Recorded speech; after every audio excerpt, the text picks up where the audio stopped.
네, 11월 24일 로투데이는 변호사단체와 세무사단체 간 직역 다툼 양상을 벌이고 있는 세무사법 개정안 긴급 토론회로 진행하겠습니다. 한국청년변호사회 공동대표인 홍성훈 변호사 그리고 세무사고시회 회장 곽장미 세무사 두 분 스튜디오에 모셨습니다.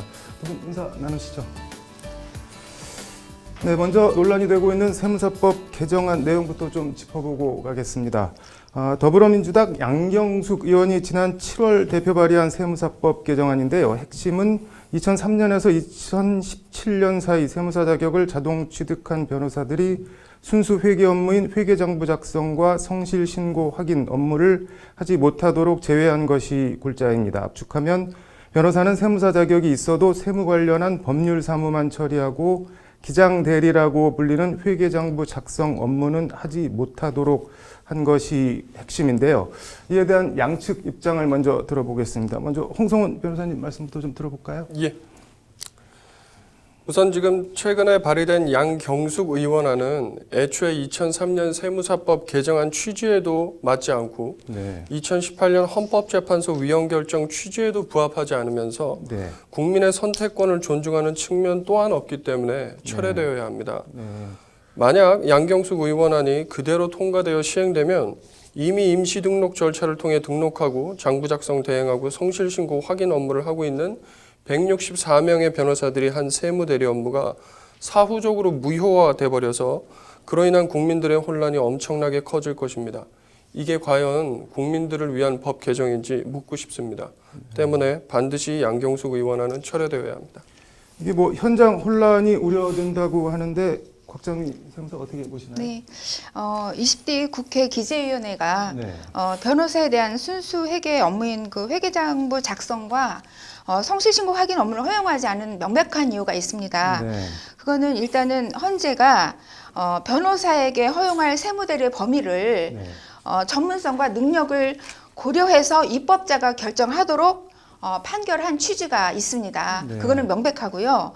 그리고 변호사님들은 사법시험과 변호사시험에 회계와 관련된 시험 과목이 전혀 없습니다. 회계 전문성과 실무 능력을 검증받지 않아서 세무대리 능력이 정말 있을지 과연 의문입니다. 그리고 세 번째는요. 회계 및 세무 실무 수행 능력이 없는 변호사가 회계 업무를 수행하는 경우에 명의대회가 만연할 것으로 우려가 됩니다. 그래서 이는 우리 변호사님께서 말씀하신 납세자의 어떤 선택권을 말씀하셨는데요. 저는 반대로 납세자의 어떤 재산권의 침해라는 공익적인 측면에서 과연 어떤 게 더 큰 게 중요한 건지라고 묻고 싶습니다. 그래서 세무 서비스의 어떤 공공성과 공익성을 이 법이 통과가 안 되게 되면 심각하게 훼손될 거라고 판단을 합니다. 그래서 반드시 양경숙 의원님의 세무사법은 21대 국회에서 통과가 돼야 된다고 생각을 합니다.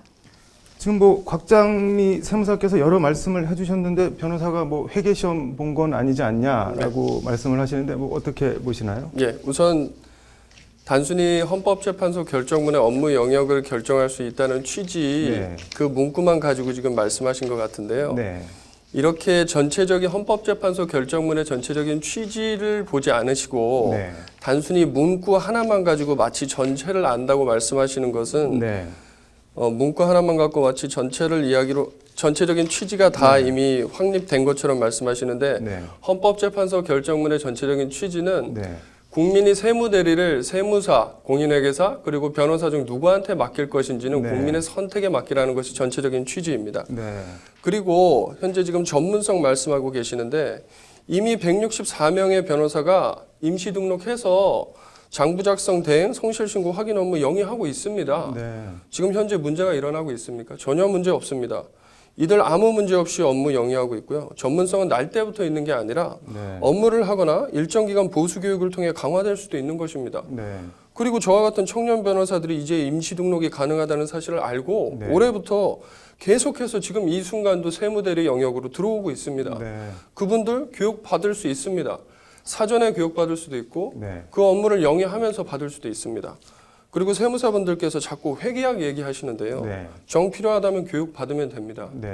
장부 작성 대행하기 위해 회계 원리 공부하고 성실신고하기 위해 중급 회계하고 그 다음에 세무 회계 공부하면 됩니다. 이 교육 이수하면 되는 것입니다. 네. 저희 이미 대한변호사협회는 2016년부터 조세 아카데미 개설해갖고 매년 지금 실시하고 있고 그로 인해서 이수받은 변호사님들이 계속 조세 전문가로 열심히 지금 활동하고 계십니다. 네. 지금까지 등록 절차를 마련하지 않았기 때문에 등록을 하지 못해서 업무를 하지 못한 것이지 네. 단순히 그분들이 하지 않고 있으니까 너희들은 한 적 없잖아. 그리고 네. 그 회계학 공부 안 했으니까 안 된다. 교육 받으면 되는 것입니다. 네. 그리고 세무사회에서도 무조건 반대만 하실 것이 아니라 어떤 게 교육상 필요한 것인지 말씀해 주시면 됩니다. 그리고 정말 국민을 위하신다면 헌재 결정문과 같이 결정문 취지에 맞도록 그 선택권을 보장해 주시면 되는 것이고요. 네. 제가 추가로 좀 한 말씀 좀 드리자면 2003년 11월 6일 국회 기재위 조세 소위 회의록을 제가 잠깐 말씀드리겠습니다. 네. 세무사 명칭은 세무사 시험에 합격한 사람만 쓰고 공인회계사 변호사는 공인회계사 변호사 이름으로 세무대리 하자는 것이 세무사회의 과거부터 주장입니다. 네.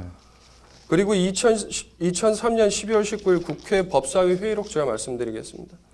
변호사 또는 공인회계사는 변호사법 또는 공인회계사법에 의해서 세무대리 업무를 행할 수 있고 연역적으로 세무사 자격은 변호사나 공인회계사에서 파생된 자격이므로 변호사 또는 공인회계사의 자격이 있는 자에게 종전과 같이 세무사 자격을 부여하도록 하되 앞으로 세무사의 명칭은 세무사 시험에 합격한 자만 사용할 수 있도록 함으로써 자동으로 세무사 자격이 부여된 자와 세무사 시험에 합격한 자를 구분할 수 있도록 했다. 그러면서 동시에 뭐라고 되어 있냐면 변호사법 제3조의 변호사 직무가 세무대리 업무의 전반을 포함하고 있다고 볼 수 있기 때문에 변호사의 경우에는 세무대리 업무에 등록이 필요 없는 것으로 수정하였습니다. 그래서 등록 규정이 없어진 것입니다. 네. 변호사들은 원래부터 할 수 있었습니다. 원래부터 할 수 있었는데 네. 이런 개정 취지 몰각한 채로 등록 절차가 없다는 이유로 등록을 받아주지 않았던 것입니다. 네. 그러니까 안 했던 것이고요. 네. 그리고 이렇게 변호사들이 들어가지 못했던 건 그런 등록 절차의 문제도 있지만 네. 당시 파생됐다는 이유에서 보시는 바와 같이 그때는 변호사 수가 너무 적었습니다. 네. 그러나 지금은 어떤가요? 한 해에 1,500명 이상의 변호사들이 배출되고 있습니다. 그분들 전문 영역으로 조세 영역 얼마든지 개척할 수 있고 기장대리, 성실신고 확인 얼마든지 교육 이수받고 할 수 있습니다. 지금처럼 임시 등록 절차가 열렸기 때문에 한 해에도 수백 명의 변호사들이 들어올 수 있습니다. 오히려 제가 묻고 싶습니다. 기장대리, 장부 작성 대행하고 성실신고 확인 업무 못하게 하실 이유가 있습니까? 이거 가장 기초적인 일이고 이거보다 훨씬 더 고도화된 업무인 세무조정, 불복 심판 허용하면서 오히려 가장 기초적인 업무 못하게 할 이유 없습니다.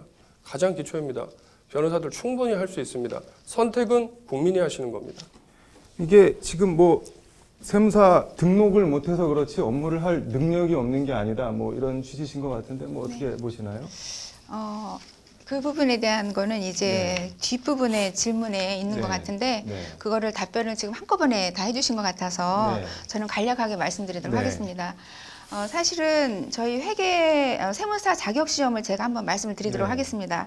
일단은 1차 시험 과목이 세법학 개론이 있고요. 네. 회계학 개론, 그다음에 상법, 민법, 행정소송법 중 한 과목을 네. 선택을 할 수 있고 영어, 재정학이 필수입니다. 네. 그리고 이제 2차 과목에서는 세법학 1부와 세법학 2부가 있습니다. 2부. 그다음에 회계학 1부, 회계학 2부. 그러니까 재무회계를 포함한 모든 회계학을 2차 시험에서 시험을 볼 수 있도록 그렇게 회계되어 있고요. 네. 회계사 시험도 마찬가지입니다. 네. 세법과 회계가 90% 이상을 자격시험에 포함되어 있습니다. 1, 네. 2차가.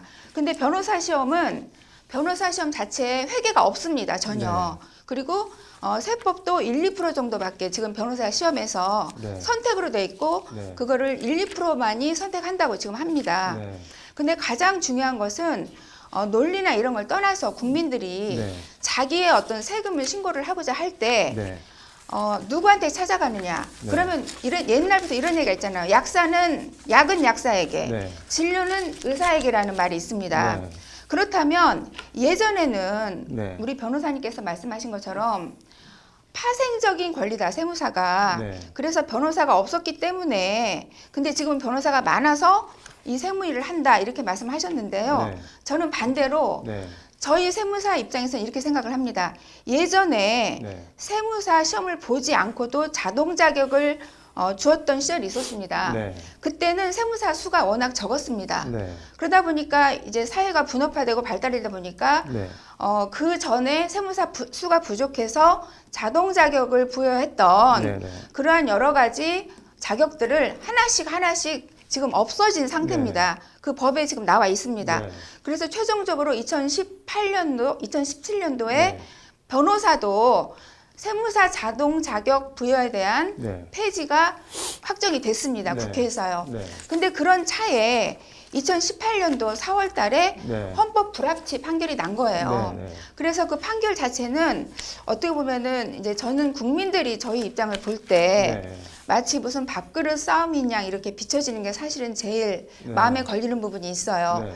그런 부분이 아니고 저는 저도 납세자입니다. 네. 세금 신고를 하고 그리고 저희에게 세금 신고를 맡기는 변호사님들이 많으세요. 네. 현실적으로. 이런 일이 발생하기 전에 한 2, 3년 전에도 네. 90% 이상의 변호사님들이 세무사에게 자기 세금 신고를 맡겼습니다. 네. 그러면 그것은 무엇을 의미할까요?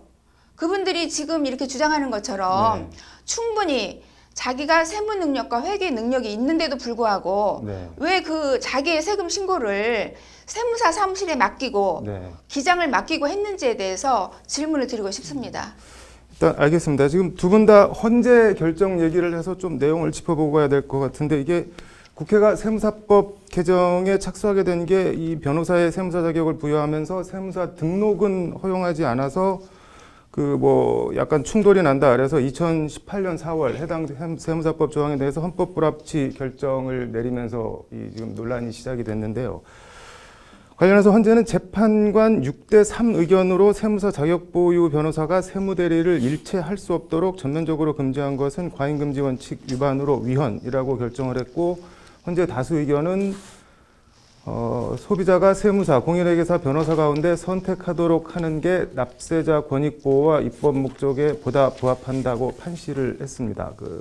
쭉 말씀을 해주셨는데 우리 곽장미 세무사님, 네. 헌재 결정에 따르면은 어쨌든 세무사 자격 보유 변호사한테 세무대리 업무에 제한을 두면 안 된다. 뭐 이런 취지로도 읽힐 수가 있는데 어떻게 보시나요? 예, 그 부분은 이제 네. 사실은 명확한 답이 없고요. 네. 각 자격사들이 해석이 다릅니다. 네. 그래서 이제 어떻게 보면 자격사들이 그 본인들한테 유리한 측으로 네. 해석을 하는 부분들이 있는데 네.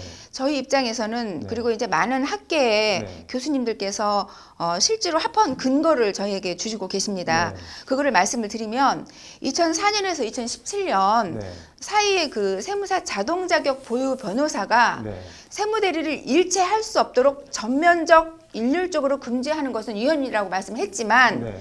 세무대리를 제한하는 것 자체에는 유연성이 없다 이렇게 지금 얘기를 하고 있습니다. 네. 그래서 그 얘기는 뭐냐면 네.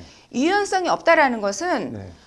그 판결문에도 볼 수 있지만 허용할 세무대리의 범위, 네. 그다음에 구체적인 절차와 내용을 전문성과 능력의 정도를 판단해서 네. 국회가 결정을 해라. 네. 그리고 전문가의 규모를 따져서 네. 결정을 해라. 그리고 공인회계사, 변호사, 세무사 네. 각 자격사의 이해관계를 조정을 해서 네. 그거를 국회가 입법을 해라라는 취지의 판결이지 네. 마치 이거는 변호사들이 다 할 수 있는 것처럼 이런 그 취지의 판결이 아닙니다. 네. 홍성훈 변호사님께 여쭙겠습니다. 일체 금지한 거는 뭐 위헌이다라고 하는데 양경숙 의원안은 일체 금지하는 건 아니고 그중에 일부를 금지하는 거잖아요. 그래서 뭐 헌법재판소 결정 취지에 어긋나지 않는다. 뭐 그런 반론도 있을 수 있는데 어떻게 보시나요? 아, 예. 그것 역시 네. 헌법재판소 결정의 취지를 오해하신 겁니다. 네. 아까 방금 말씀하신 것처럼 회계학 공부를 안 했으니까는 장부 작성 대행 못 한다고 말씀하셨잖아요. 네. 헌법재판소 결정문 취지에 대해서 종합 법률 서비스를 제공할 수 있는 변호사인 제 입장에서 네. 헌재 결정문의 취지를 제가 말씀드리도록 하겠습니다. 네. 헌재 결정문의 취지는 네.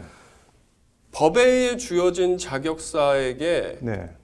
그 업무를 명확하게 할 수 있도록 해서 네. 국민의 선택권을 보장하라는 게 그게 궁극적인 헌법재판소 결정문의 취지인 것입니다. 네.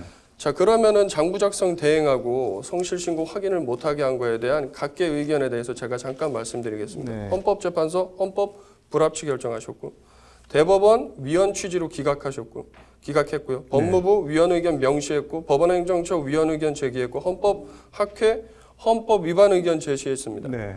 제가 이거와 관련해서 법원 행정처의 의견 한번 제가 말씀드려 보겠습니다. 네. 장부 작성 대행과 성실 신고 확인 업무가 네. 세무대리의 가장 시작점이고 가장 기초인데요. 네. 장부 작성 대행과 성실 신고 확인 업무는 세무사 직업 수행을 위한 핵심적이고 본질적인 업무에 해당하는데 이를 제외할 경우 세무사 자격 보유 변호사의 세무대리 업무 수행이 사실상 무의미해질 수 있고 네. 보다 고도의 회계 세무적 지식이 필요한 세무조정과 불복 심판은 허용하면서 기초화되는 업무인 장부 작성과 성실 신고 확인 업무 제외하는 것은 모순된 측면이 있다는 의견입니다. 네. 자, 그러면 한번 저희가 한번 국민의 입장에서 한번 생각해 볼게요. 네. 자, 국민이라면 내가 상시적으로 기장을 맡기고 있는 그 사람한테 네. 이의제기, 불복 심판 이런 거 맡기고 싶지 않겠습니까? 그 당연한 얘기입니다. 네. 그런데 가장 이런 기본적인 거를 못하게 해놓고 나머지 다 할 수 있으니까 됐잖아? 그거 절대 맞지 않는 얘기고요. 네. 사실상 세무사로서 업무를 못하게 하는 것입니다. 네. 그거는 헌법재판소 결정문의 취지는요. 네. 국민의 선택권 존중하되 항상 이 우리 헌법이 보장한 기본권의 본질적인 측면을 위반해서는 안 되는 것입니다. 네. 이거 또다시 양경숙 의원안이 네. 이대로 또 통과가 되면 네. 국회가 또다시 위헌성이 그대로 상존하고 있는 법안을 네. 또다시 지금 침해하는 거거든요. 네. 자, 그러면 법에 주어졌으면 그 영역을 할 수 있어야죠. 당연한 얘기입니다. 뭐 곽정미 세무사님 결국 뭐저 우리 홍성훈 변호사 의견은 장부 작성 못하게 하면 세무대리 업무 하지 말라는 거랑 똑같은 거다 뭐 그런 취지인 것 같은데. 그렇게 생각하실 수도 있는데요. 네. 그러니까 우리 변호사님께서 계속 그 기장이 가장 기초적인 업무다라고 말씀을 하시는데 맞습니다. 가장 기초적인 회계 업무입니다. 회계 업무입니다. 네. 그러면 우리 변호사님 회계의 정의가 혹시 어떤 건지 아십니까? 가장 기본적인 적이라고 했는데 회계의 정의는 무엇입니까, 변호사님? 저한테 회계의 정의를 물으신다면 네. 제가 이렇게 여쭤보겠습니다. 네. 그러면 네. 세무사님들은 앞으로 네. 조세 법률 관련 법령에 대한 해석 일치하지 말아 주십시오. 전문가 아니지 않습니까? 법률 해석에 대한 가장 전문가는 변호사입니다. 왜 관련 법령 해석하시고 상담하시나요? 하지 마십시오. 해서는 안 됩니다. 똑같이 세무사 자격 가진 변호사님들도 앞으로 조세 법령 해석하시면 안 되는 것입니다. 그러면 저희가 기본적인 회계학 못 배웠고 너네 회계의 개념이 뭐야라고 물으실 거라면 저희 똑같이 묻겠습니다. 앞으로 조세 법령, 소득세법, 법인세법 그 법령에 대한 해석은 변호사가 가장 잘하고 종합적인 법률 해석 능력을 갖고 있기 때문에 변호사한테 무조건 맡기십시오. 앞으로는 하지 마시고요. 뭐 어떻게 생각하시나요? 그 조세 법령 해석이라든지 제가 한마디만 좀 네. 더 드리겠습니다. 네. 저희 헌법재판소 결정문을 갖고 지금 자꾸 말씀하시니까 저도 네. 똑같이 말씀드릴게요. 우리 헌법재판소 근본 헌법 불합치 결정 내용 중에 이런 내용이 있습니다. 세무사 자격 보유 변호사는 세법 및 관련 법령에 대한 해석, 적용을 함에 있어 필요한 전문성과 능력을 갖추고 있으므로 이미 전문가라고 인정했습니다. 헌법재판소도. 이들로 하여금 세무사로서 세무대리 중 그 전문성과 능력에 적합한 앞서 본 바와 같은 업무를 수행할 수 있도록 한 것이 오히려 세무대리 전문성 확보 및 부실 세무대리 방지라는 입법 목적 달성에 기여할 수 있는 수단이 된다. 그리고 제가 또 하나 말씀드리겠습니다. 이게 마지막입니다. 특히 세법 및 관련 법령에 대한 해석 적용에 있어서는 일반 세무사나 공인회계사보다 법률 사무 전반을 취급 처리하는 법률 전문직인 변호사에게 오히려 그 전문성과 능력이 인정된다. 사법시험이나 변호사 시험의 시험 과목에 조세법이 선택 과목으로 있어 변호사가 세무사보다 세법에 대한 해석 적용에서 그 전문성과 능력이 떨어진다고 하는 것은 마치 사법시험이나 변호사 시험의 시험 과목에 노동법이 선택 과목으로 되어 있어 변호사가 공인노무사보다 노동관계 법령에 대한 해석 적용에 있어서 그 전문성과 능력이 떨어진다고 하는 것과 마찬가지로 수긍하기 어렵다. 예, 그렇게 말씀을 하셨는데 사실 저희 입장에서는 그렇습니다. 네. 저희가 아까 말씀드린 것처럼 일단은 저희 그 사회의 모든 현상이 모든 게 합리적으로 돌아가야 되고 네. 누가 생각을 해도 이게 옳다라고 하는 네. 그러한 어떤 선택 기준이 있어야 된다고 생각을 합니다. 네. 근데 이제 그 헌재의 판결에 보면 네. 세법의 해석 적용 능력이 세무사나 공인회계사보다 네. 변호사님들이 더 전문가다라고 이렇게 말씀을 하셨는데 네. 그렇습니다. 맞습니다. 그러나 저희들은 세무사 자격 시험에 네. 모든 법이 다 있습니다. 네. 우리 변호사님께서 말씀하셨던 네. 그 세법의 어떤 해석 적용 네. 능력, 법 이론을 당연히 법률을 전문으로 하시는 분이기 때문에 네. 저희가 하는 것보다는 더 훨씬 잘하시겠죠. 전문가니까, 법률 네. 전문가시니까요. 네. 그러나 세무사가 그걸 하지 말라라고 하시는 네. 부분은 네. 저는 이해하기가 힘든 게 뭐냐면은요. 네. 세법도 법입니다. 네. 세법도 법이고 그 법에 관련 그 세상 국세기본법부터 네. 시작해가지고 조세특례제한법, 우리 변호사님 조세특례제한법에 대해서 얼마나 많이 알고 계신가요? 법률 전문가이시니까 한번 제가 여쭤보고 싶습니다. 자꾸 이렇게 물으시는 게 네, 상대방이 얼마나 그 관련 법령에 대해서 알고 있냐고 물으시는 게 과연 지금 이 논의에 무슨 도움이 되는지 제가 잘 아니 모르겠는데요. 왜냐면 전 현실적으로 지금 하시는 말씀은요 꼭 이렇게 보입니다. 네네네. 나는 민법하고 민사소송법 공부했으니까 난 민사소송 할 수 있어. 이 얘기랑 똑같은 얘기예요. 그거는 지금 이 논의에도 맞지도 않을 뿐만 아니라 알겠습니다. 아주 편협적으로 해석을 네, 하신 알겠습니다. 겁니다. 네. 그래서 세무사님 아, 민사소송을 하시려면요. 네. 민법, 민사소송법, 민사소송 규칙, 그 외 헌법, 다른 관련 법령까지도 모두 다 공부해야 됩니다. 단순히 지금 조세법 하나 공부했다고 해서 조세법령 해석에 대한 기본 원칙이 지금 다 이해하고 있다는 얘기는요. 그러니까 그러면 변호사님- 앞으로 소송도 다 하셔야 아니 되고 그러니까 저희가 저 그 이해를 할 수가 없습니다. 그런 해석이 민사소송을 어떻게 하겠다라고 되는지. 저희가 얘기한 적은 없습니다. 저희가 변호사님. 아니, 우리 보통 얘기할 때 기본 제가 좀 유법이라고 잠깐 하잖아요. 정리를 좀 아니, 하고 변호사님, 갈게요. 지금 저희가 저 변호사님 말씀은 뭐 네. 특정한 한두 개 법을 안다고 해서 그거 관련한 업무를 뭐 종합적으로 수행할 수 있는 것도 아니고 어쨌든 법률 관련한 해석과 뭐 그런 걸 진행을 하려면 전반적으로 두루 알아야 되고 그런 면에서는 변호사들이 더 전문가다. 그것도 그렇습니다. 세법에 관해서도 마찬가지다. 근데- 종합적인 법률 해석 능력을 취지인 것 갖춰야 같은데 된다는 지금 이제 우리 곽정미 세무사가 계속 그 지적을 하고 문제를 삼는 부분은 그런 점은 다 알겠는데 그래서 회계를 아느냐 뭐 이 질문으로 자꾸 회기를 하는 것 같은데 네, 저 한마디만 제가 말씀드려도 그냥 되겠습니까? 이렇게 말씀드리는 게 어쩌면 더 나을 수도 있겠습니다. 지금 저한테도 좀 임시등록 말씀하시는 기회를 임시등록하고 네. 지금 이미 장부 작성 대행하고 성실 신고 확인 업무 시행 지금 이미 하고 있는 164명의 변호사들한테 네. 회계약이 뭔지 조세 기본법이 뭔지에 대해서 혹시 기재위는 확인하고 이 업무 지금 주신 겁니까? 그리고 조세 관련돼서 아주 전문가라고 말씀하셨는데 그러면 이의 신청하고 조세 불복 심판하고 소송하고 이럴 때 판사님들한테도 혹시 전문성 한번 확인해 보셨나요?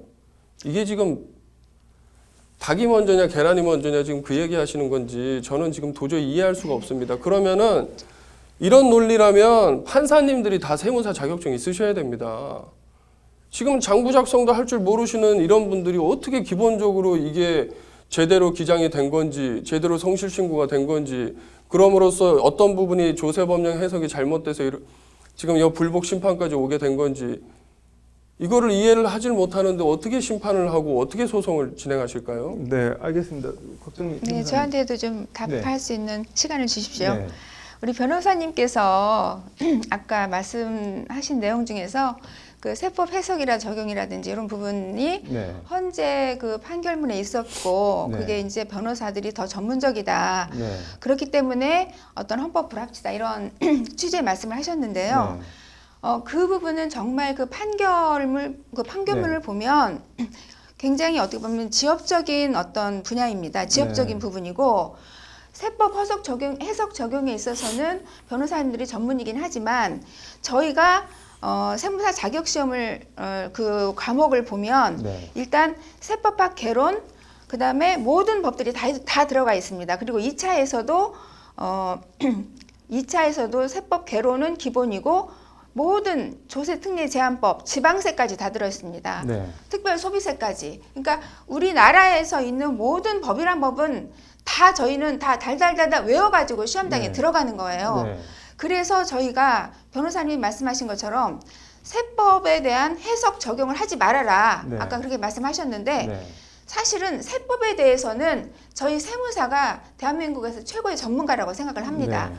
그리고 그러면 제가 되묻고 싶은 게 변호사님께서는 지금 현재 164명이 세무 업무를 하고 있는데 전혀 문제가 발생하지 않았다라고 말씀을 하셨는데 저희는 그 부분이 문제가 된다고 고민을 하고 있는 부분입니다. 왜냐하면 납세자가 사실 이러한 어떠한 우리가 이렇게 변호사와 세무사가 이렇게 서로 간에 네. 주장을 하고 있는데 어떤 게 맞을지에 대해서 네. 정확히 알지 모를 겁니다. 납세자들은. 네. 그렇다면 변호사님들이 나도 기장을 할 수 있어 해가지고 네. 납세자의 어떤 장부를 맡았을 때 네. 지금은 문제가 일어나지 않을 거라고 생각을 합니다. 저희가 지금 예측하기로는요. 네. 근데 한 1, 2년 정도, 한 3년 정도 지나면 네. 그때부터는 분명히 여기저기서 많은 문제가 발생할 거라고 확신합니다. 뭐 어떤 문제가? 어떤 문제가 발생하냐면은요. 네. 지금 회계학이라는 것은 네. 예전에 작년에 그 국회에서 토론회를 할 때도 네. 공인회계사협회에서도 회계학이라는 것은 네. 자기네들이 5, 6년간 네. 전문적으로 공부를 하고 2차 시험을 치르고도 네.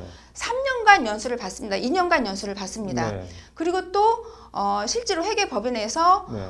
많은 그 경험을 하면서 익히는 게 회계 업무다. 네. 근데 어떻게 변호사님들이 네. 그렇게 단기간에 회계 공부를 하겠다고 하는 건지 네. 참 이해를 할 수 없다라고 네. 그때 토론회에서 한번 그런 말씀을 해주셨습니다. 이게 양경숙 의원 안을 보면은 네. 3개월 이상 실무 연수를 받도록 돼 있는데 그거 가지고는 뭐 부족하다, 뭐 말도 안 된다, 뭐 그런 입장이신 건가요, 그러면? 저희 세무사 업계에서는 정말 네. 말이 안 된다고 생각합니다. 네. 네. 근데 변호사님 네. 입장에서는 또 나름대로 입장이 있으시겠지만 네. 저희도 사실은 이 아까 말씀드린 것처럼 자격 시험을 보면은 네. 모든 게 90% 이상이 네. 세법과 회계학임에도 불구하고 네. 6개월 동안 교육을 받습니다. 네. 그리고 국세 공무원이신 네. 분들도 회계학을 봐야 네. 회계학을 통과를 해야만이 세무사 자격증이 주어집니다. 네. 그만큼 그 회계학이라는 과목 자체를 네. 우리 변호사님들이 너무 네. 가볍게 여기시고 이 기장 업무를 하겠다라고 하지 않나 이런 걱정이 듭니다. 사실은. 뭐 업무를 너무 가볍게 쉽게 보는 거 아니냐 이런 말씀이신 것 같은데 어떠신가요? 업무 가볍다고 보는 것이 아닙니다. 저희는 네. 저희 업무 가볍다고 한 적 없고요. 그 회계학이라는 게 매우 쉬워서 우리들이 금방 할 수 있다 이런 취지도 아닙니다. 저희 공부하겠다는 얘기고요. 필요하면 보수교육 계속 받고 대한변호사협회 꾸준히 조세 아카데미 매년 시행하면서 지금 계속해서 전문성 강화하게 나가겠다고 지금 얘기하고 있습니다. 저희 절대로 그 회계학이라는 거 가볍게 보지 않았습니다. 오히려 제가 이렇게 묻고 싶습니다. 세무사회에서 아무런 근거도 없이 명의대여 횡행할 것이다. 나는 몇 년간 공부를 했는데 어떻게 변호사가 몇 개월 만에 그걸 하고 한다는 지금 기장 대리를 하겠다는 것이냐. 변호사들 지금 몇 개월만 하겠다고 몇 개월만 하고 안 하겠다는 얘기 한 적 없습니다. 꾸준히 계속 전문성 강화해 나가겠다는 것이죠. 보수 교육하면서. 세무사 역시 똑같습니다. 3년 한다고 끝나는 게 아니라요. 그분들도 계속 공부해야 되는 것이고요. 조세법 계속 바뀌지 않습니까? 변호사 계속 공부할 겁니다. 공부 안 하겠다는 얘기 아니고 그다음 아까 좀 명의대여 얘기하셨다는데 명의대여 보셨습니까 혹시? 근데 이렇게 아무런 근거 없이 명의대여 횡행할 것이다 라고 얘기하시면 저도 똑같은 논리로 한번 말씀드려 보겠습니다. 변호사들이 말을 못해서 안 한 게 아닙니다. 지금 세무사 사무실 가보면 누가 지금 장부 작성 대행하고 있죠? 직원들 다 하고 있죠? 그분들 회계학 몇 년씩 공부하신 분들인가요?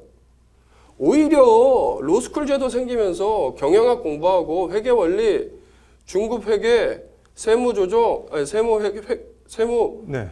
공부하신 분들이 자격증 따서 오신 분들도 있고 수년간 공부하셔서 변호사 자격증 따신 분들 많습니다. 네. 그러니까 아무런 근거도 없이 그런 얘기 하시는 거는 지금 아예 논의의 전제 자체를 다르게 깔고 지금 가시는 거라서 지금 개정 방향 얘기하는 거와는 맞는 얘기가 아닙니다. 물론 계속 말씀해 주신다면 전 지금 계속 말씀드리겠습니다. 예, 뭐 이 저는 부분에 대해서 짧게. 예, 우리 변호사님께서 말씀하셨게 조금 제가 여기에 처음 인터뷰로 하러 네. 왔을 때는 조금 부드럽게 하고자 굉장히 마음을 다잡고 왔는데 어떻게 보면 이제 또 주장을 하다 보니까 네. 좀 이렇게 어감이 조금 이렇게 높아지는 좀 이해를 네. 해주시기 바랍니다. 우리 변호사님께서 전문성 강화를 하고 있다 이렇게 말씀을 하셨는데요. 저는 정말 염려되는 게 전문성을 강화하는 과정 동안 네. 그럼 납세자의 권익이나 공익의 침해는 네. 어떻게 책임지실 건지 그 부분에 대해서 여쭙고 싶습니다. 네, 이 부분에 답변 대해서만, 드리겠습니다. 예. 짧게 답변 드리겠습니다. 네. 전문성을 강화하겠다는 것이 전문성이 없다는 얘기 아닙니다.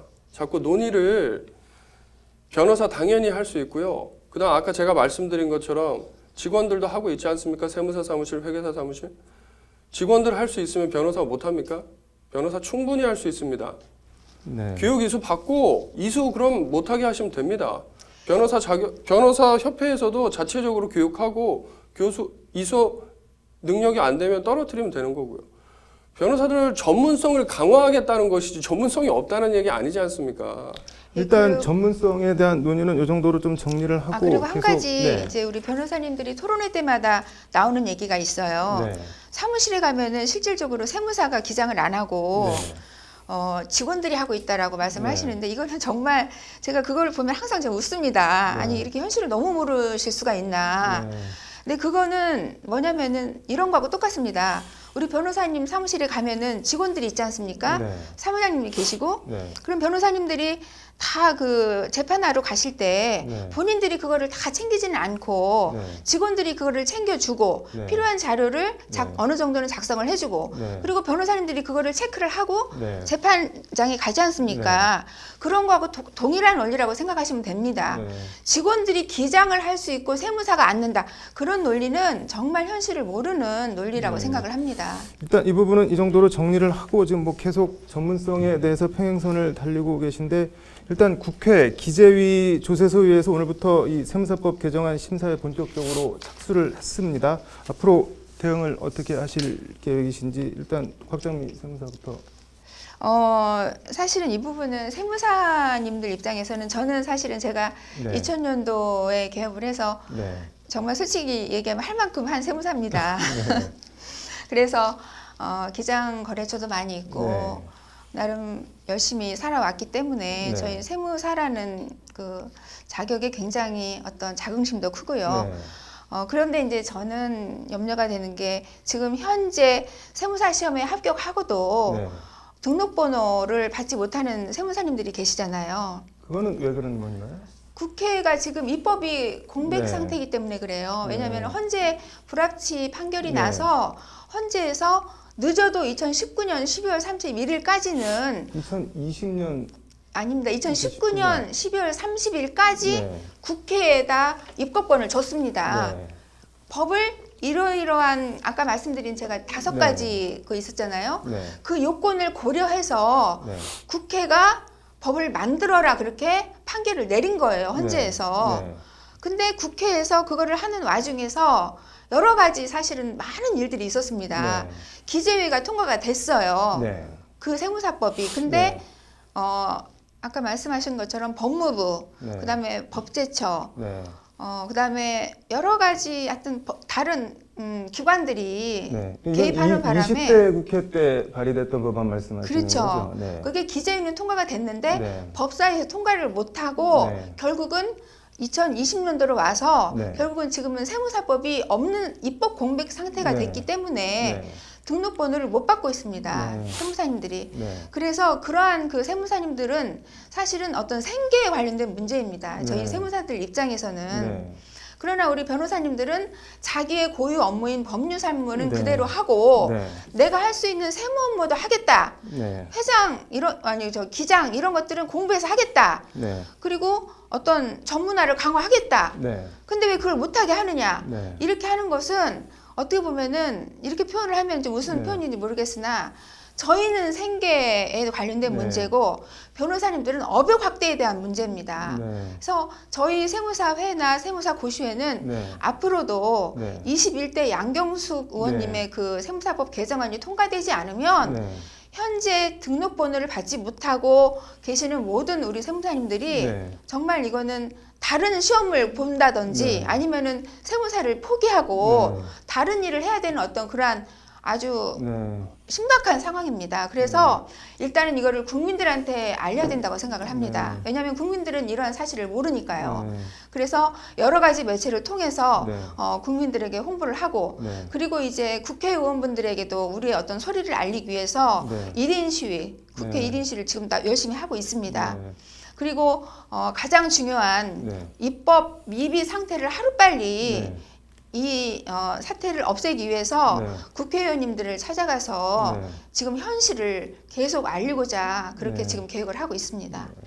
뭐 입법 공백 사태를 해소하기 위해서는 세무사법 개정안이 조속히 통과가 돼야 된다. 뭐 이런 입장인 것 같은데 어떻게 보시나요? 네, 물론입니다. 세무사법 개정안 조속히 통과되어야죠. 네. 양경숙 의원안만 빼고요.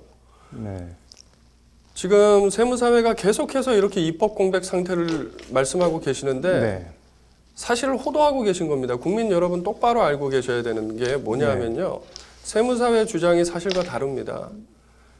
지금 세무사 시험에 합격한 신입 세무사들이 업무를 지금 못하고 있어서 생계의 문제라 말씀하셨는데요. 네. 임시 등록 절차 있습니다. 이미 세무사 등록하고 계십니다. 그런데 살짝 말만 바꿔서 정식 등록을 못하고 있어서 입법 공백이라 생계가 우려된다. 어불성설입니다. 네. 임시 등록 절차 통해서 이미 지금 다 하고 있고요. 그 덕분에 변호사들이 164명이나 지금 아무런 문제도 없이 장부 작성 대행과 성실신고 확인 업무 지금 하고 있습니다. 이분 의뢰인분들 아무 문제 없고요. 2, 3년 후에 문제될 것 같다? 그 가정적인 얘기하면 저희가 무슨 말인들 못합니까? 그건 말이 안 되는 얘기고요. 그 양경숙 의원 안이 안 되면은 그럼 뭐 어떤 식으로 처리가 되어야 한다는 건가요? 저희 양정숙 의원안이 있습니다. 네. 양정숙 의원안은 변호사회 주장과 마찬가지로 네. 장부 작성, 성실신고 대행 업무 네. 똑같이 할 수 있고 네. 사후적으로 변호사의 전문성 강화를 위해 보수교육을 하도록 하게 만든 안입니다. 네. 그래서 그거 외에도 지금 정부 20대 국회 때 정부안을 바탕으로 한 전주의 의원안도 함께 있습니다. 네. 자, 이거는 뭐냐면 지난 회기 때 네. 정부 국무조정실 정책조정실을 통해서 네. 세무사회하고 변호사회하고 양 직역 간 충돌을 최소화하는 방안으로 정부안이 이미 나와 있습니다. 네. 자, 그런데 이 부분에 대해서는 얘기하지 않아요. 네. 정부안은 비교적 합리적으로 조정된 안인데 네. 사실 이 부분도 우리 변호사들은 동의를 할 수 없습니다. 네. 자, 지금 보시면 이 사안은요. 변호사들이 업황을 확장하겠다는 뜻이 아닙니다. 그렇게 오해를 하시면 안 돼요. 국민 여러분, 저희는 원래 할 수 있는 일을 막아놓은 거를 풀어달라고 얘기하는 겁니다. 네. 오히려 원래 본인들이 하고 있던 거를 오직 나만 할 거야 라고 얘기하시는 건요. 세무사회예요. 변호사는 원래 할 수 있는 일을 해달라고 하는 거고 원래 나만 하던 거니까 계속 영원히 나만 할 거야 라고 얘기하시는 건 자기 밖으로 지키고 있는 건 세무사회입니다. 누가 과연 지금 밖으로 싸움을 하고 있는 거죠? 지금 뭐 법안이 여러 건 발의돼 있는데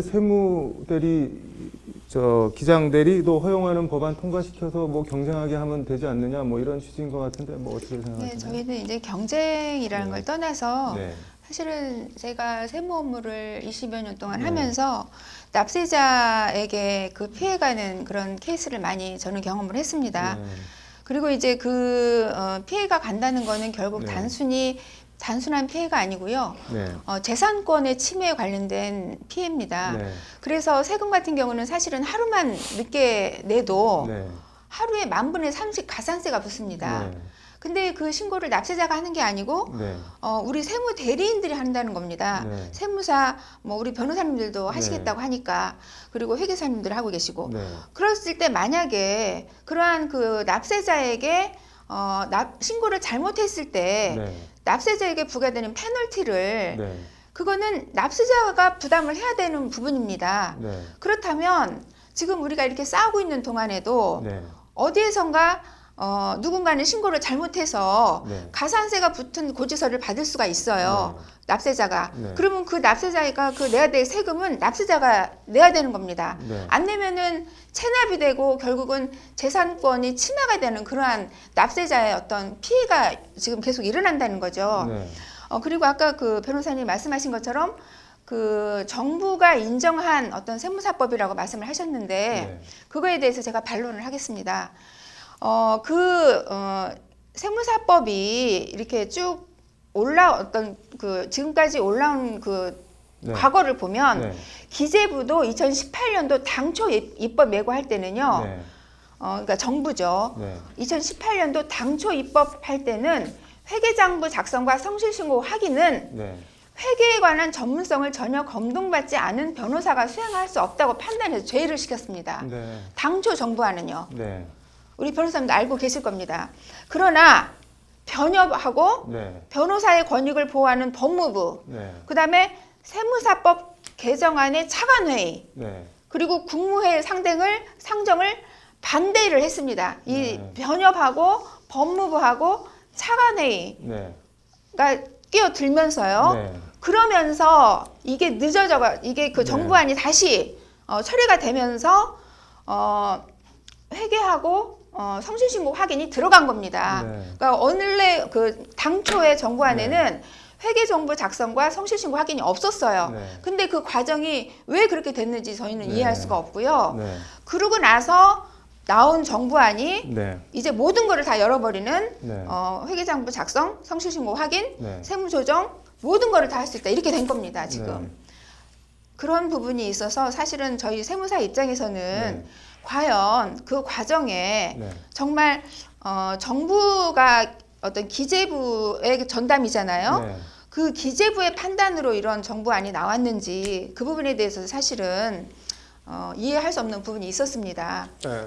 기재부가 그리고 얘기하고 그 위헌성은 법사위에서 법률 전문가들이 또 하시기도 하죠. 예, 그래서 네. 그런 부분에 대해서도 사실은 말씀을 드리고 싶고요. 그리고 이제 아까 일단 이 부분은 네. 이 정도 정리하고 네. 말씀을 계속 평행선을 달릴 것 같은데 제가 그럼 거꾸로 한번 좀 여쭤볼게요. 아까 곽정미 세무사께서 말씀을 하셨는데 변호사도 세무 업무는 세무사한테 맡긴다. 근데 굳이 변호사가 뭐 그것까지 해야 되느냐는 지적이나 반론에 대해서는 뭐 어떻게 생각하시나요? 변호사가 자기 세무 대리 업무를 세무사를 통해서 한다고 해서 네. 변호사가 다른 사람의 세무 대리 업무를 못 한다는 것은 사실 논리적으로 맞지는 않고요. 네. 변호사는 이미 소송 관련된 그러니까 자기가 실제로 수행할 네. 수 있는 자기 소송 업무 외에 네. 그 다음에 세무 대리 기장 업무까지 자기가 하기에는 네. 좀 시간상 맞지가 않으면 네. 당연히 맡길 수도 있는 것입니다. 근데 네. 만약에 네. 이제 변호사들이 자기 등록을 하고 네. 제3의 대리 업무까지 같이 하면서 네. 교육도 이수하고 이제 네. 나도 할 수 있다면 네. 굳이 사실 할 이유 맡길 내가 하지 이유가 않을 없다. 이유가 없죠. 네. 제가 얼마든지 하죠. 네. 저희들이 네. 하지 않을 이유 없습니다. 그리고 실제로요. 네.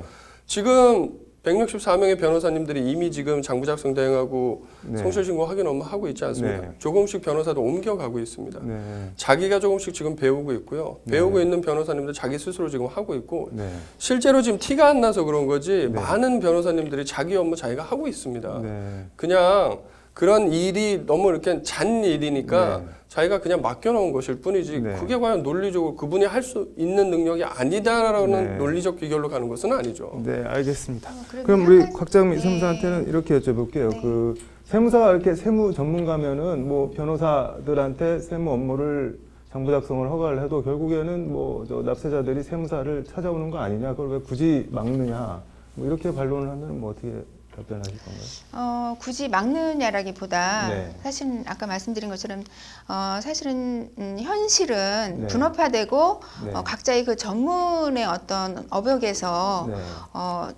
쪼개져가는 현실인데 네. 왜 우리 굳이 변호사님들은 네. 지금 변호사협회도 보면은 세무 전문 변호사, 네. 특허 전문 변호사, 노무 전문 변호사 해가지고 같은 변호사임에도 불구하고 다 전문이 있잖아요. 네. 그죠?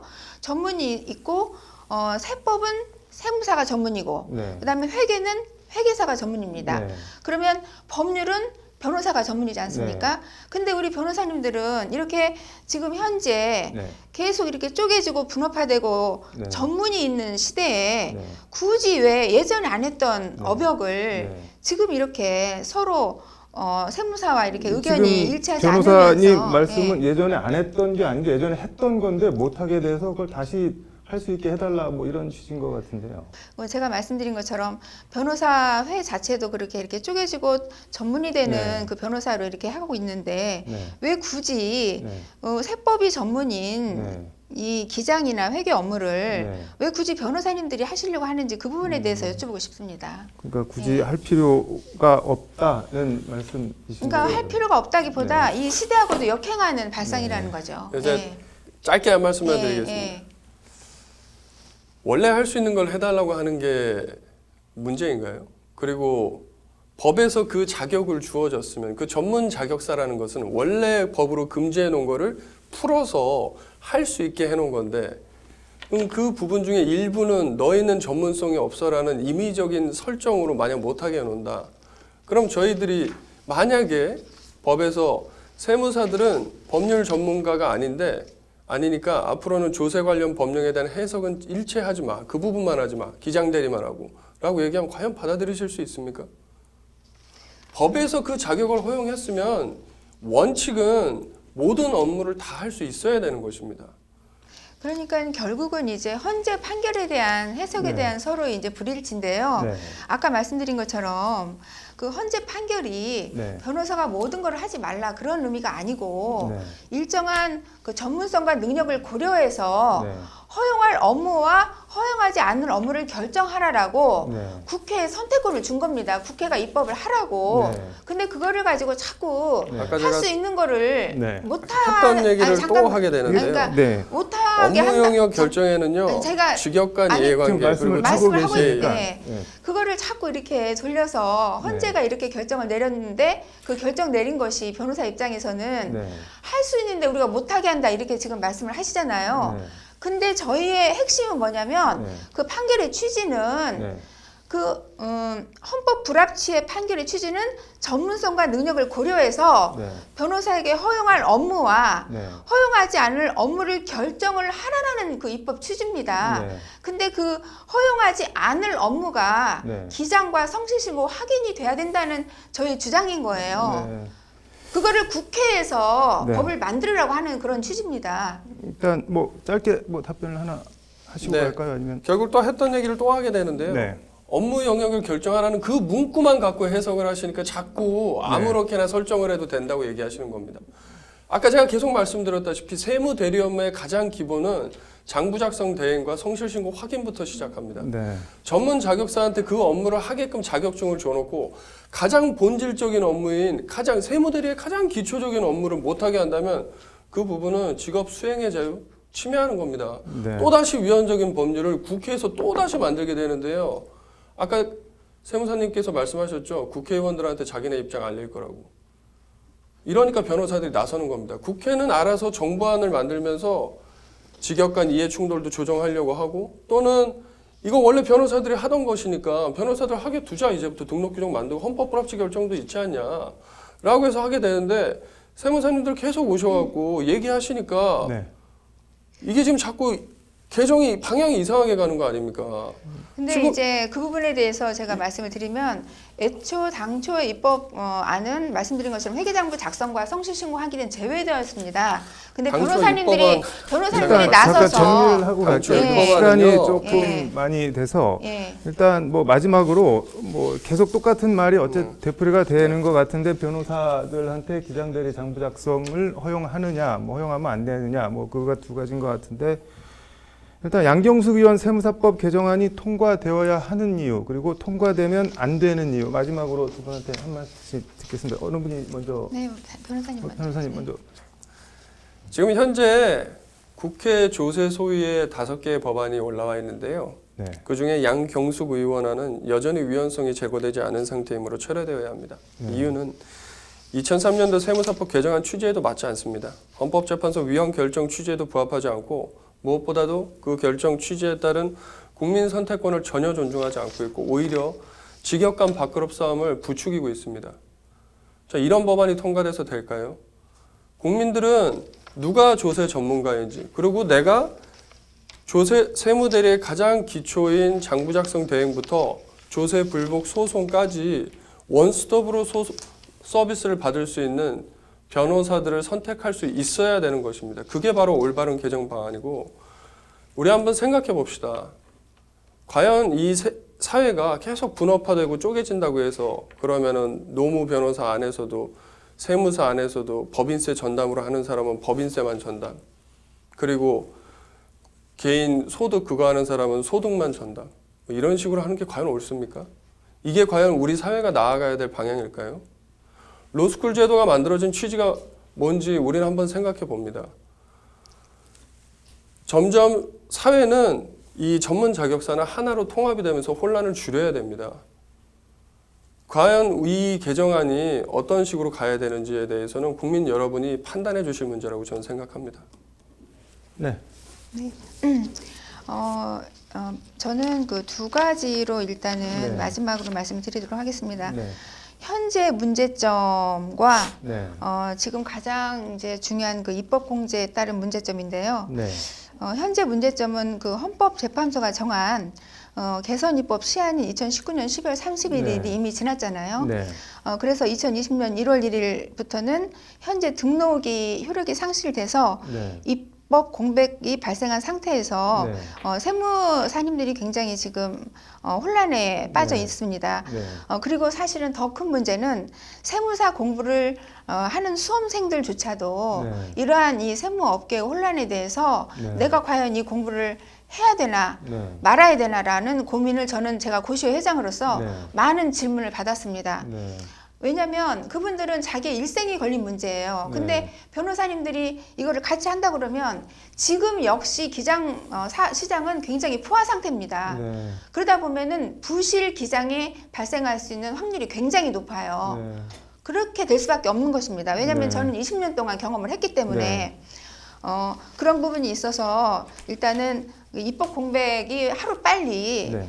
지금 없어져야 되기 때문에 양경숙 의원님의 네. 세무사법이 빨리 통과가 돼야 된다고 생각을 합니다. 네. 그리고 대법원에서도 네. 이렇게 얘기를 했습니다. 입법 공백 상태에서는 네. 헌법 불합치 결정을 받아낸 변호사, 네. 2004년에서 2017년 변호사, 네. 일반 세무사까지 세무대리 업무가 수행이 불가하다 이렇게 대법원에서도 얘기를 하고 있습니다. 네. 그리고 기재부에서도 세무사 시험 합격자, 퇴직 국세 공무원 등의 생존권 침해 문제와 네. 세무사 자동 자격 변호사의 강력한 항의로 네. 법적 근거 없이 세무사 자격만으로 세무 대리를 할 수 있도록 임시적으로 관리번호를 부여하고 네. 있습니다. 이거는 법률도 아니고 행정 해석으로 지금 시행되고 네. 있습니다. 네. 분명한 입법권의 침해입니다. 네. 이거에 따른 어떤 문제점으로 네. 국회가 입법권을 침해를 하고 있습니다. 네. 그래서 헌법재판소는 네. 입법자에게 변호사의 세무대리 허용 범위를 법률로 정하라고 하였으므로 네. 정부가 법률의 근거 없이 네. 변호사에게 세무사 자격만으로 네. 업무를 허용하고 있는 것은 네. 명백한 국회의 입법권 침해입니다. 네. 그리고 불법 세무대리 관리 감독이 불가능해집니다. 네. 등록한 자만이 세무대리를 수행할 수 있는 네. 세무사법 체계가 네. 정상적으로 작동하지 못함으로 인해서 네. 세무사법상 의무와 책임이 배제되고 처벌 규정을 적용할 수가 없습니다. 지금 네. 현재는. 그래서 징계도 불가능하고요. 근데 사실은 이 처벌 규정과 징계가 불가능하면요. 네.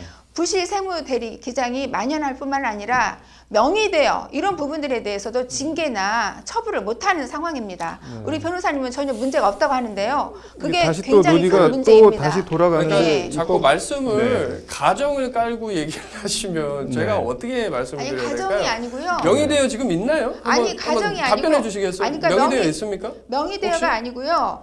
명의대여가 만연할 거라 하지 않으셨어요? 아니, 그러니까 그런 하나요? 경우가 그러니까 명의대여 있을 때- 있습니까? 없습니까? 그런 경우가 있을 때 저기 징계라 죄송한데 저기 대한변호사협회도 징계 규정 있고 처벌 규정 있습니다. 그거를 만약에 지금 세무사법에 따라서 처벌 규정이 없다는 취지이신지도 제가 지금 이해가 잘 안 그렇죠. 되는데요. 세무사법상- 그런 취지시라면 변호사법에 있습니다. 지금은 만약에 세무대리 조정에서 문제가 있다 해도 그 역시 변호사한테 징계 근데 지금 사항이고 현재 입법 공백 상태에서는 입법 공백 상태 아니라고 제가 분명히 국민 여러분한테 말씀드렸습니다. 입법 임시 일단 등록제도에 이거는 뭐 이 대해서 왜 정도로 언급 안 정리를 하시죠? 해야 될 거 아니 아니에요. 입법 임시 공백 등록을- 상태에서는 네. 징계나 처벌이 불가합니다. 그거는 명확합니다. 그래서 그러한 그 아까 변호사님은 하고 있다, 문제 없다라고 하셨지만 세무사님들이 느끼는 그 아까 말씀하신 내용은 전혀 그 내용이 틀리고요. 납세자의 권리가 침해되고 내가 내야 되지 않은 세금을 내가 내야 한다 하더라도 그러니까 자꾸 그 세무 전제를 대리인에 까시잖아요. 대해서도 징계를 하지 변호사가 못하고 하면 처벌을 이미 과징금이 못합니다. 나올 수도 있고 세무 신고가 늦고 이렇게 아니 자꾸 그렇게 전제를 말씀드린 적은 까시면은 없습니다. 그럼 뭐죠? 그 얘기가 왜 나오죠 아니, 지금 그러니까 여기? 이 부분은 여기서 좀 이게 정리를 지금 없는 하고 얘기인데? 지금 아니, 없는 뭐 얘기가 아니고요. 마지막으로 한 말씀 부탁드렸는데 지금 논의가 뭐 다시 또 처음으로 가고 있는데 일단 양측 입장을 정리를 하면은 우리 박장민 세무사께서는 입법 공백 사태를 해소하기 위해서는 양경숙 의원 안으로 통과를 해야 된다는 것 같고 뭐 입법 공백 사태가 해소돼야 되지만 양경숙 의원안은 안 된다는 게 우리 홍성원 변호사님 입장인 것 같은데 이 정도로 정리하기로 하고 오늘 두 분 말씀 잘 들었습니다. 네. 나와주셔서 감사합니다. 네. 11월 24일 로투데이 세무사법 개정안 긴급 토론회 여기서 마치겠습니다. 시청해 주셔서 감사합니다.